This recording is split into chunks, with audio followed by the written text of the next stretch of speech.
11 जुलै 2006 हा दिवस मुंबईकर कधीही विसरणार नाहीत, कारण मुंबई लोकल साखळी बॉम्बस्फोट त्या दिवशी घडले। या प्रकरणातल्या 11 आरोपींची आज निर्दोष सुटका करण्यात आलेली आहे। मुंबईमध्ये 2006 साली 11 मिनिटांमध्ये 7 वेगवेगळ्या ठिकाणी स्फोट झाले।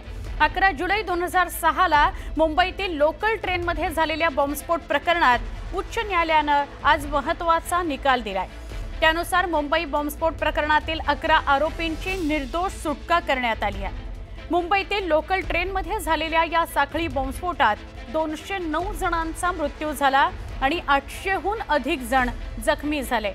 पण उच्च न्यायालयाने या प्रकरणातील सगळ्या 11 आरोपींची निर्दोष मुक्तता केलेली आहे। त्यामुळे तपास यंत्रणांना सुद्धा मोठा झटका बसलेला आहे। मुंबईतील लोकल ट्रेनमध्ये 11 मिनिटांमध्ये 5 ठिकाणी स्फोट झाले। चर्चगेट ते बोरिवली स्थानकादरम्यान हे स्फोट झाले। या स्फोटांकरता कुकर बॉम्बचा वापर करण्यात आला होता। मात्र पोलीस आणि तपास यंत्रणांना या प्रकरणात न्यायालयात योग्य सबळ असे पुरावे सादर न करता आल्यामुळे 11 आरोपींची निर्दोष मुक्तता करण्यात आल्याचं कळत आहे। हायकोर्टाने काय म्हटलंय त्यावर नजर टाकू। स्फोटाच्या 100 दिवसांनंतर साक्षीदारांना आरोपी आठवणं अशक्य।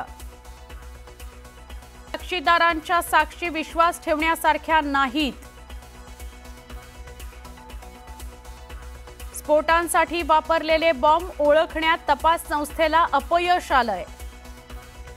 बॉम्बच माहित नाही तर मिळालेल्या बंदुका, नकाशा या पुराव्यांना अर्थ काय?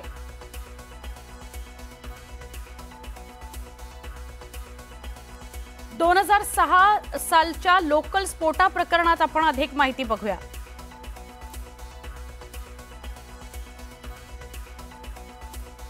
जुलै 2006 जुलै 2006 ला 7 लोकल ट्रेन्समध्ये बॉम्बस्फोट झाला। या बॉम्बस्फोटात 189 जणांचा मृत्यू झाला। तो आकडा नंतर 208 झाला। 827हून अधिक जखमी झाले। बॉम्ब असलेले प्रेशर कुकर लोकल ट्रेनमध्ये ठेवून स्फोट घडवण्यात आला।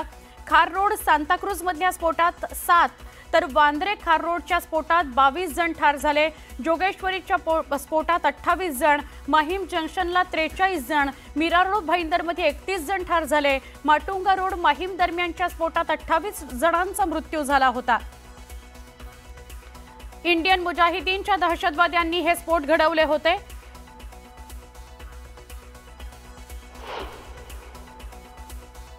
हे प्रकरण काय बघूया। मुंबई उच्च न्यायालयाने मोठा निकाल दिलेला आहे। 11 जुलै 2006 ला संध्याकाळी मुंबई लोकलमध्ये स्फोट झाला। लोकलमध्ये 7 वेगवेगळ्या ठिकाणी अवघ्या 11 मिनिटांमध्ये स्फोट झाले आणि या स्फोटांमध्ये 189 जणांचा मृत्यू झाला तर 827हून अधिक प्रवासी जखमी झाले। महाराष्ट्र एटीएसने 13 आरोपींना अटक केली। 15 जणांना फरार घोषित करण्यात आलं होतं। या आरोपींपैकी अनेक जण पाकिस्तानमध्ये असल्याचा संशय आहे। नोव्हेंबर 2006 मध्ये दाखल केलं होतं आरोपपत्र। 2015 मध्ये ट्रायल कोर्टाने 12 आरोपींना दोषी ठरवलं। 5 जणांना फाशीची शिक्षा दिली। 7 जणांना जन्मठेपेची शिक्षा सुनावली। खटल्यादरम्यान एका आरोपीचा मृत्यू झाला होता। एकूण 11 जणांना आज निर्दोष मुक्त करण्यात आलेला आहे। आमचे प्रतिनिधी प्रशांत बाग यांच्याशी आपण बोलूया।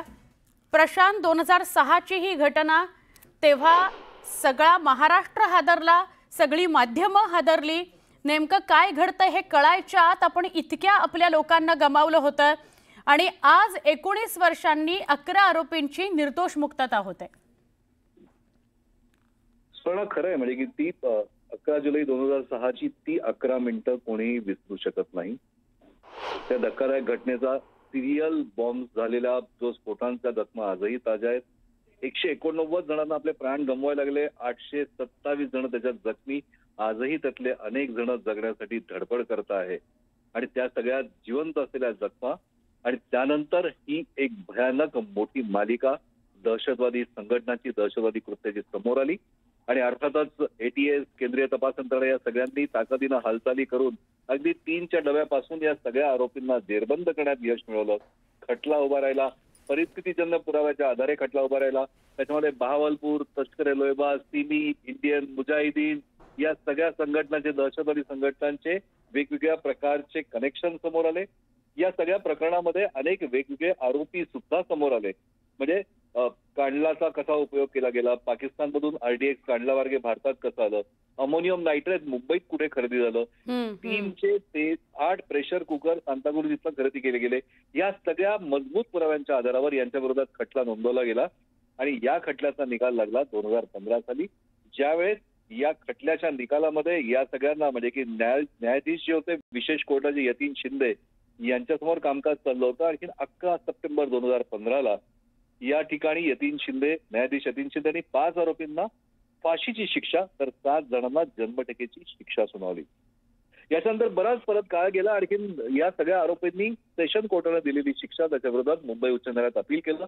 एस मुरलीधर ज्येष्ठ वकील यांनी प्रचंड युक्तिवाद करताना या सगळ्या विषयामध्ये कमाल अन्सारी, मोहम्मद शेख, एहतेशाम सिद्दीकी, नावेद खान, आसिफ खान असे अनेक दहशतवादी संघटनांकडनं खास प्रशिक्षण घेऊन या बॉम्बस्फोटामध्ये असलेले हे आरोपी यांना फाशीची शिक्षा सुनावली होती. ती आणखी इतर जे 7 जण होते, तन्वीर अन्सारी, मोहम्मद शफी, शेख आलम शेख यांना हे निर्दोष असल्याचा दावा एस मुरलीधर यांनी केला.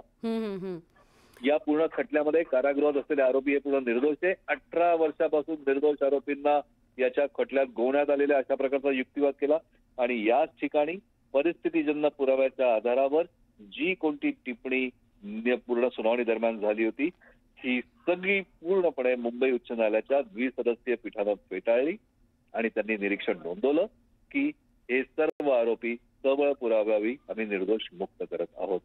आणि आजचा तो दिवस होय, आजचा तो दिवस. पण प्रशांत, ट्रायल कोर्ट आणि त्याच्यानंतर हायकोर्ट 19 वर्ष ज्या पुराव्यांच्या आधारावर केस उभी राहते आणि ते सगळे आरोपी आतापर्यंत शिक्षाच भोगत होते, असे त्याच सबळ पुरावे ते नाहीत असं सांगून कोर्ट त्यांना निर्दोष मुक्त करतं. कसं बघावं लागेल मग या सगळ्याकडे आणि काय प्रश्न उपस्थित होतात या पुढच्या काळातले?